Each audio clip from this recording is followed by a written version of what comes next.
مساء الفل يا ست الكل. واحدة كاتبة: يا ربي على الحظ، كنت بحلم أجيب غسالة وأخيرا جبتها.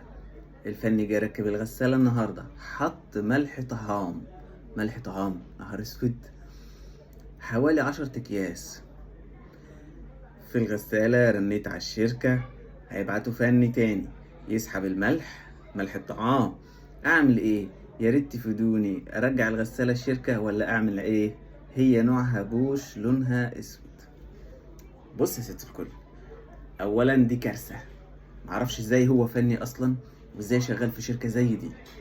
مستحيل يكون فني ويعمل الحركه دي. ملح طعام، يعني ملح طعام، ادي ملح الطعام. ثواني انت بعد اذنك، ادي ملح الطعام. ملح الطعام بجميع الاشكال ما ينفعش يتحط في غساله الاطباق، لانه غير معالج للكلام ده. ادي ملح الطعام، ده شكله كلكم عارفين ملح الطعام. ده ازاي يا بني ادم تحطه في غسالة الاطباق؟ تصدي فورا، تبوظ غسالة الاطباق. طيب ماشي.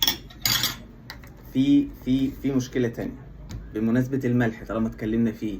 في ناس بتحط ملح اللي جاي من عند العطار، وطبعا في ناس بتخش تنصح بيه. هي من هنا بقى الكارثة.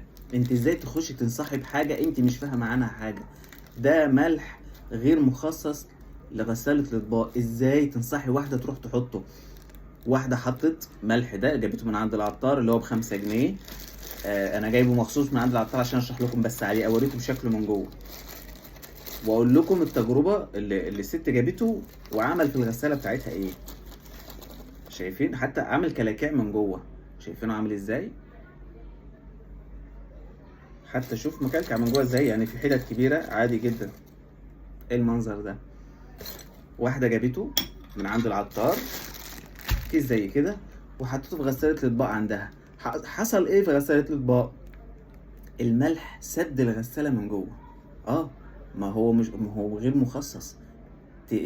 كبير قوي على غسالة الاطباق، ما دابش. عمل لها مشكلة في غسالة الاطباق وغسالتها وقفت تماما، باظت الغسالة. انتوا بتعملوا كارثة في حقكم وحق غسالتكم. طيب الملح اللي المفروض يتحط في غسالة الأطباق إيه؟ اللي هو ملح غسالة الأطباق، اللي هو العادي يا جماعة أهو.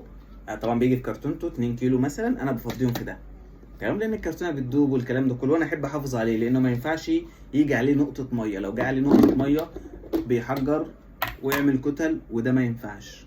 ما ينفعش أهو.